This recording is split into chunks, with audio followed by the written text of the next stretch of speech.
मनपाने पूर्वसूचना न देता पोलिसांचा वापर करून बाजार हटवल्याचा आरोप भाजीपाला फेकून विक्रेत्यांनी केला. मनपाच्या कारवाईचा निषेध. नांदेडमध्ये भाजीपाला विक्रेत्यांनी घातलेल्या राड्यामुळे बाजारपेठेत तणावाचे वातावरण निर्माण झाले.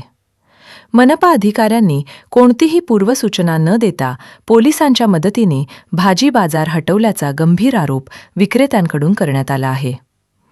घटनास्थळावर अचानक मनपा पथक आणि पोलीस दल दाखल झाले.